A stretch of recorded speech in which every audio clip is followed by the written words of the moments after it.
إلى حضرة النبي الرسول سيدنا محمد صلى الله عليه وسلم بالبدر وعلى آله وأصحابه وأزواجه وذريته وعباده أجمعين وجميع المسلمين والمسلمات والمؤمنين والمؤمنات غفر الله لنا ولهم الفاتحة.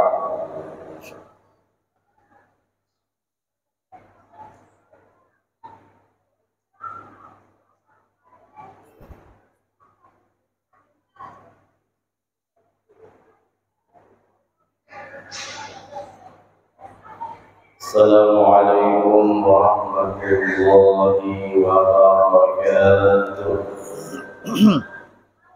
Alhamdulillah wassalatu wassalamu ala rasulillah Sayyidina Muhammad ibn Abdullah wa ala alihi wa sahbihi wa man tabi'ahudah ila yaumil qiyamah. Amma ba'du, subhanaka la ilma lana إلا ما علمتنا إنك أنت العليم الحكيم وتب علينا إنك أنت التواب الرحيم ولا عدوان إلا على الظالمين. وقال النبي صلى الله عليه وسلم البر حسن الخلق والإثم ما حاك في نفسك وكرهت أن يطلع عليه الناس. أدي ما افترض الله عليك تكن من أعبد الناس واجتنب ما حرم الله عليك تكن أورع الناس وارضى بما قسم الله لك تكن من أغنى الناس. Ma'asyiral muslimin wal muslimat jamaah salat zuhur Masjid Raya Darussalam dan seluruh pemirsa yang istiqamah mengikuti tayangan ini dimanapun Anda berada, dan insyaallah semuanya kita senantiasa dirahmati Allah subhanahu wa ta'ala. Alhamdulillah ala kulli hal, atas segala nikmat yang diberikan Allah kepada kita semua, terutama nikmat iman, nikmat Islam, nikmat kesehatan, nikmat kesempatan, serta kekuatan yang diberikan Allah subhanahu wa ta'ala, sehingga kita pada saat ini masih diberikan Allah subhanahu wa ta'ala kesempatan untuk dapat berbuat ibadah kepadanya dengan melaksanakan salat zuhur secara berjamaah diiringi dengan doa, wirid, zikir dan sebagainya. Mudah-mudahan semua amal ibadah kita senantiasa diterima dan diridhai oleh Allah subhanahu wa ta'ala. Amin ya rabbal alamin. Salawat dan salam tentu kita sampaikan kepada baginda Rasul sallallahu alaihi wasallam. Baginda Rasulullah bersabda, al-birru husnul khuluq. Kebaikan itu adalah akhlak yang baik. Jadi kalau pengen seseorang menjadikan sesuatu itu yang baik, hendaklah dia berakhlak yang baik. Ketika dia berakhlak yang baik, itu adalah sesuatu bagian kebaikan darinya. Karena bagaimanapun akhlak ini di atas segala-galanya. Berapa banyak orang yang memiliki jabatan, berapa banyak orang yang memiliki kepintaran tapi sedikit akhlaknya, maka dia tidak akan dihormati atau dibanggakan di tengah masyarakat ataupun lingkungannya. Karena akhlak adalah merupakan sesuatu yang paling berperanan dalam diri kita. Seseorang itu dihormati bukan karena ilmu dan karena amal, tapi bagaimana dalam dia berinteraksi kepada Allah, kepada manusia, kepada siapapun dengan akhlakul karimah. Makanya Imam Ghazali mengatakan inna tasawwufa kullahu lahwal adab. Orang yang belajar ilmu tasawuf pada hakikatnya adalah mempelajari akhlak, cara ibadah yang benar kepada Allah, adab kita beribadah, adab kita bermunajat, adab kita di masjid, adab kita dimanapun kita berada. Karena Rasul sallallahu alaihi wasallam bersabda, al-adabu fawqal ilm. Akhlak itu di atas daripada ilmu. Sedangkan wal ithm, dosa, ma haka fi nafsika, sesuatu yang bergejolak di dalam dirimu, wa karihta ayyaqli'a alaihin nas, dan engkau tidak suka orang lain mengetahuinya, itu dosa. Jadi ada sesuatu yang bergejolak dalam diri kita, sebuah keinginan yang tidak benar, yang tidak baik. Ketika orang tahu, kita malu, dan kita berusaha agar orang tidak tahu. Itu namanya dosa. Enggak ada orang yang berdosa memamer-mamerkan dosanya. Itu berarti dia kurang sehat. Kalau dia memang orang yang ibaratnya berdosa, tentu dia menyembunyikan dosanya. Nah, jadi makna dosa itu ialah segala sesuatu yang bergejolak dalam dirinya, lalu dia berusaha untuk menyembunyikannya, dan seandainya ketahuan dia akan malu. Itulah dosa. Artinya apa? Rasul membawa kita kepada makna kebaikan dan makna dosa, agar kita bisa memilih mana yang baik, mana yang tidak baik. Kalau yang baik berupa akhlak, kerjakan dengan mulia, kerjakan dengan baik, sehingga kita akan mendapatkan derajat yang tinggi. Karena akhlak itu, kata Rasul, seperti juga iman. Akhlak itu budi pekerti, adab itu seperti juga iman. Kadang dia bertambah, kadang dia berkurang. Kadarnya kadang-kadang bagus, kadang-kadang turun. Itulah akhlak. Terkadang orang ini ramah betul, Masya Allah ramahnya, kadang-kadang juga agak beringas. Jadi tergantung daripada keyakinan, kemantapan, dan keilmuan seseorang. Addi maftaradallahu alaika takun min a'badin nas. Tunaikanlah kewajiban kamu kepada Allah. Ini nasihat-nasihat Rasulullah untuk kita. Tunaikan kewajiban kamu kepada Allah yang sudah ditetapkan Allah untuk dirimu. Kalau sudah kewajiban kita laksanakan dengan baik, maka pasti kita min a'badin nas, menjadi orang yang paling taat beribadah kepada Allah. Laksanakan kewajiban kita, sempurnakan dengan yang sunnah-sunnah, qabliyah, ba'diyah, salat tahiyatul masjidnya, niat i'tikafnya, memperbanyak zikir dan sebagainya. Kalau sudah, yang wajib kita laksanakan. Jangan sampai kita melaksanakan yang sunnah, meninggalkan yang wajib. Itu namanya orang yang tertipu. Itu orang yang tertipu. Orangnya istiqamah bersedekah, sementara berzakat malas. Nah, sedekah hukumnya bermacam-macam. Sunat bisa, kalau nazar berarti wajib. Tapi kalau zakat wajib. Karena ada orang yang pemurah betul, ahli sedekah betul, sementara dia tidak menunaikan kewajiban yang namanya zakat harta. Nauzubillah. Ada lagi orang yang Masya Allah luar biasa, baca salawatnya, istighasahnya, kadang sampai jam 1, jam 2 malam, subuhnya kesiangan. Ini namanya mengejar yang sunnah, tapi meninggalkan yang wajib. Nah, ini orang yang demikian adalah orang yang tertipu. Addi maftaradallahu alaika takun min a'badin nas. Istiqamahlah kamu dalam melaksanakan kewajiban kepada Allah, niscaya kamu termasuk orang yang taat. Wajtanib ma haramallahu alaik, hindari, jauhi segala sesuatu yang diharamkan Allah, yang dilarang Allah, yang Allah enggak senang, Rasulullah pun enggak senang. Jauhi itu. Pasti takun a'ra'an nas, kau akan menjadi orang yang wara, yang menjauh dari dosa. Karena orang yang wara itu orang yang sangat dicintai Allah. Dia tahu persis ini halal, ini haram, ini syubhat.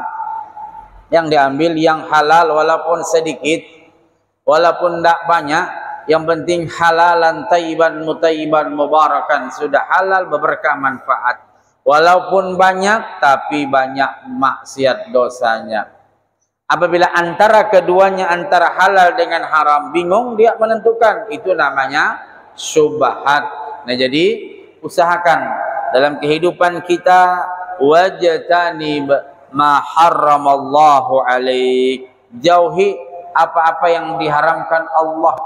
Jangan kita mendekat apalagi mengerjakan. Oh, ini haram hukumnya. Oh, mengerjakan kayak begini Allah enggak senang. Oh, kalau yang kayak begini apa macam hasilnya enggak benar, enggak baik, Allah enggak senang, Rasulullah apalagi. Apabila hal itu termasuk pekerjaan yang diharamkan, ijtanib, jauhi. Apabila kita bisa menjauhi pekerjaan-pekerjaan yang diharamkan Allah, niscaya kita termasuk orang yang wara. Salah satu contoh dalam kita berdagang hendaklah jujur, ya. Dalam kita berdagang, jauhi daripada mengurangi apa macam timbangan, ukuran, mencampur-campur yang tidak benar, tidak menjelaskan barang-barang yang enggak benar, enggak baik, kita jelaskan. Tentu ini merupakan usaha untuk mencapai keberkahan dalam rezeki kita. Intinya jangan culas dalam berdagang, jangan curang dalam berdagang, jangan curang dalam kita bekerja. Karena bagaimanapun kecurangan kita, pasti Allah akan memperlihatkannya kepada kita sendiri. Saya ulang, apapun kecurangan kita dalam pekerjaan kita, dalam keseharian kita, apapun kecurangan kita, mau omongan kah, mau perbuatan kah, mau apakah, nanti Allah sendiri yang akan memperlihatkan kepada dia sendiri. Nah, apa aja yang digawe? Apalagi tidak sempat minta taubat kepada Allah, enggak sempat taubat. Apapun pekerjaannya, mulai akil balik sampai nanti menutup usianya, tidak sempat dia minta taubat. Walaupun istrinya enggak tahu, walaupun anaknya enggak tahu, walaupun orang lain enggak tahu, nanti wa anna sa'yakum saufa yura. Allah yang akan memperlihatkan kepadanya. Inya seorang kena melihat, oh ini gawianku, oh ini gawianku, na'udzubillah. Warda bima qasamallahu laka takun min aghnan nas. Dan ridailah, merasa rela, senang dengan apa-apa yang dibagikan Allah. Rezeki Allah yang mengatur, nasib kita Allah yang mengatur, kehidupan kita pun juga demikian. Memang kehidupan kita yang mengatur, cuman Allah yang menentukan. Ada yang enak, ada yang enggak, ada yang senang, ada yang seret, macam-macam. Kita jangankan dengan tetangga sama-sama pedagang, dengan dingsanak aja beda-beda, Pak. Padahal ini satu bapak, satu kandungan, satu pabrik, ya, tapi beda-beda rezekinya. Apalagi kita bertetanggaan. Jadi supaya di hati ini kita jaga benar.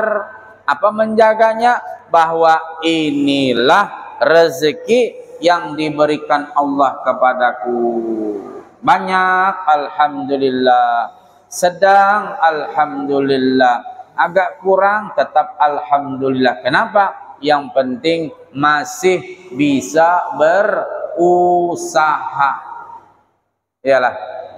Banyak orang yang hendak berusaha, kada bisa berusaha, modalnya ada, tokonya ada. Kenapa? Dia sakit. Nyamanlah. Ya enak. Toko ada, usaha ada, modal ada, apa macam ada. Orangnya kada kawa kemana-mana. Coba. Kita alhamdulillah masih sempat buka toko, jaga warung, bekerja di kantor, usaha ini, usaha itu. Walaupun nanti penghasilannya ya segini, alhamdulillah, dinikmati. Karena kalau kita pandai bersyukur, pasti Allah tambah terus keberkahan, Allah tambah terus. Itulah rahasia daripada orang-orang yang nerimo menerima apa apa adanya. Warda bima qasamallah. Masalah kesehatan ke apakah, ya sudah dinikmati saja. Lihat orang enak-enaknya ketawa terbahak-bahak, kayaknya tidak ada beban apa macam. Kita kadang-kadang di dalam tubuh ini ada penyakit ini, penyakit itu apa macam. Udah alhamdulillah, masih syukur bisa ke masjid, bisa jalan, bisa berkendaraan apa macam. Berapa banyak orang yang cuman geletak, tahu geletak?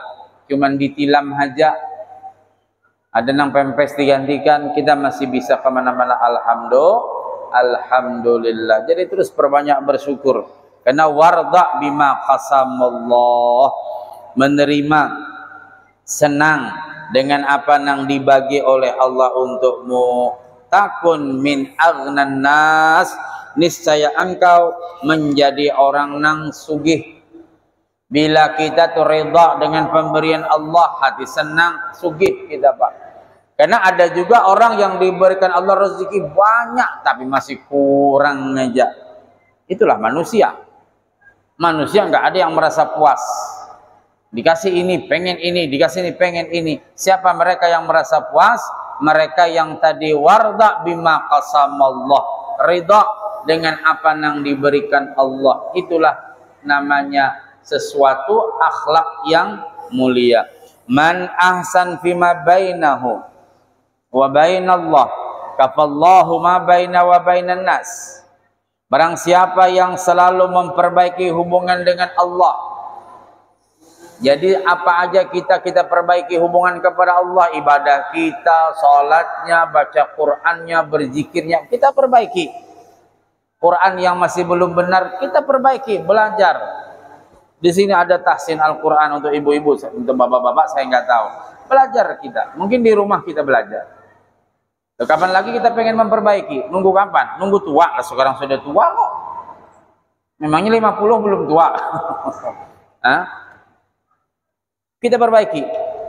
Ya, kita perbaiki terus. Sholat kita, ibadah kita perbaiki. Kalau sudah kita perbaiki, bagaimana juga cara kita untuk melaksanakannya? Waktu tepat. Ya, bahari rancak aja sembahyang tak tinggal dah. Tuhan ini pokoknya bila sudah 15 menit sebelum azan siap sudah. Itu namanya orang yang disiplin. Sebelum dipanggil sudah siap, enggak menunggu panggilan. Kalau bekerja nunggu panggilan ya. Kalau begawe melamar gawe menunggu panggilan. Tapi kalau dengan Allah jangan nunggu panggilan, siap sebelum dipanggil. Kalau seandainya tadi dipanggil ke terakhir, siap juga. Enggak usah takut, ya namanya sudah waktunya mau apa. Yang penting caranya bagaimana? 15 menit sebelum azan siap di tempat. Itu namanya orang yang siap. Kenapa? Karena Allah berikan bocoran-bocoran dengan malaikat. Coba kalau orang dipanggil, salah satu contoh saja, contoh saja, Bapak RT dipanggil sama Pak Wali Kota Pak. Disuruhnya jam 12 malam. Wali kota ini kan Pak RT juga malam males juga, ngapain jam 12 malam disuruh ke wali kota. Tapi ada bocoran mau dikasih uang. Wah, pasti sudah. Pokoknya bapak-bapak RT yang dijanjikan jam 12, jam 10 siap sudah. Kenapa? Ada bocoran. Siapa yang bocorkan? Ya mungkin ada orang dalam. Apa gerang? RT kok disuruh wali kota kok datang jam 12? Bapak kayaknya mau dikasih ini. Wah, senangnya bukan main, Masya Allah. Yang dijanjikan jam 12, jam 10 ada yang datang sudah. Karena dapat bocoran. Lah ini yang membocorkan Rasulullah. Yang membocorkan Rasulullah. Allah cuma nyuruh sembahyang. Aqimus shalah, dirikan sembahyang. Rasul yang membocorkan. Barang siapa yang mendengar azan lalu dia siap untuk salat, maka nanti di hari kiamat Allah panggil dia dengan lemah lembut. Masya, itu bocoran namanya. Siapa yang salat berjamaah Allah berikan pahala sekian. Siapa yang datang duluan ke masjid Allah berikan pahala sekian. Siapa yang membocorkan? Rasul sallallahu alaihi wasallam. Cuman sayang kan nggak berupa benda ya. Kalau tadi wali kota berupa duit, wow. Coba itu kayak apa Nabi membocorkan, diteruskan para sahabat lagi, sahabat bocorkan. Man shalla subha jama'atan, barang siapa yang sembahyang subuhnya berjamaah, summa qa'ada, kemudian dia duduk-duduk, yazkurullah, berzikir kepada Allah, hatta tatlu asyams, sampai timbul matahari, kata adilu hajjatin wa umratin tammah. Seperti dia mendapatkan nilai pahala haji yang sempurna. Siapa yang membocorkan? Rasulullah.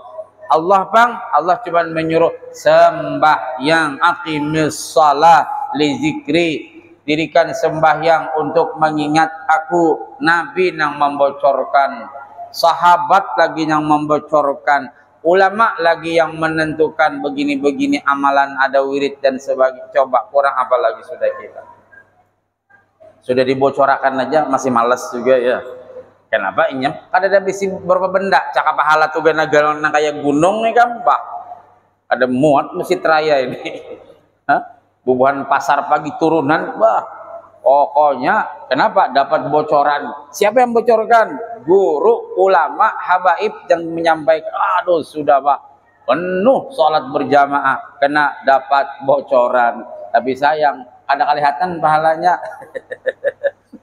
Ada kelihatan ya kalau.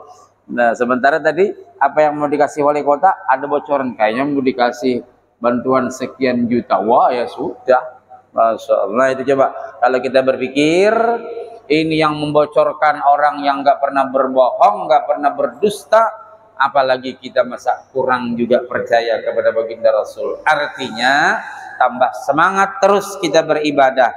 Kalau kita perbaiki hubungan kepada Allah, niscaya Allah mencukupinya dalam urusannya dengan manusia.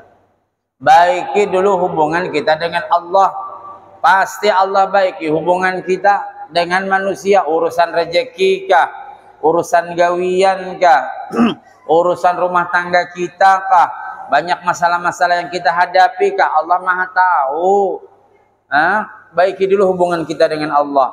Hanya kita minta, amun ini hubungan kita dengan Allah kada baik, sembahyang aja kadang-kadang ingat, kadang-kadang kada. Kewajiban-kewajiban yang lain juga demikian. Mana bisa kita pengen beres rumah tangga kita? Banyak masalah-masalah yang kita hadapi dalam rumah tangga kita. Di antaranya karena ketidakberesan hubungan kita kepada Allah. Wa man aslaha sariratahu aslahallahu alaniyatahu. Barang siapa yang memperbaiki isi hatinya, diperbaiki hatinya, jangan sampai di hati ini macam-macam sifat-sifat nang kada baik.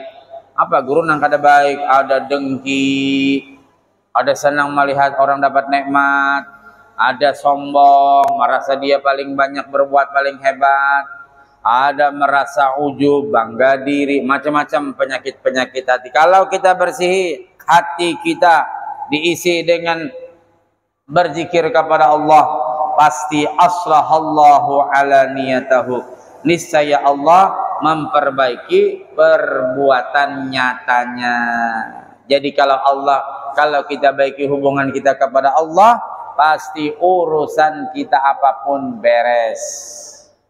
Kalau hati kita barasi, pasti gawian kita baik. Itu aja enak diingat.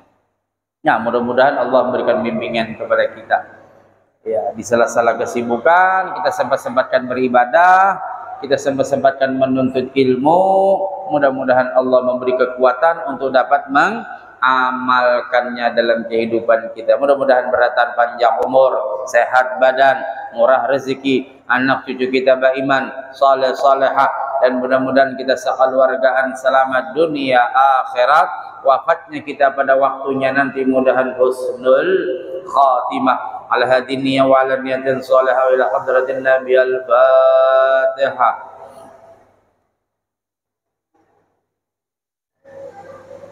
Amin ya Allah ya rabbal alamin. Bismillahirrahmanirrahim. Wa'fu anna ya karim, wa'fu anna ya rahman ya arhamar rahimin. Allahumma salli wa sallim ala sayyidina Muhammadin salatan takunu li kulli usrin yusra wa li kulli da'in dawa'a wa li kulli saqamin shifa wa ala alihi wa sahbihi wa barik wa sallim ajma'in. Allahumma anfa'na bima 'allamtana اللهم انفعنا بما علمتنا وعلمنا ما ينفعنا رب فقنا في دين وعلمنا رشدا رب زدنا علما نافعا وارزقنا فهما ربنا آتنا في الدنيا حسنة وفي الآخرة حسنة وقنا عذاب النار وصلى الله على سيدنا محمد وعلى آله وصحبه وبارك وسلم والحمد لله رب العالمين تقبل الله منكم. Assalamualaikum warahmatullahi wabarakatuh.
Bisa lupa aja nih. Pernah dibawa besar. Ya, makasih.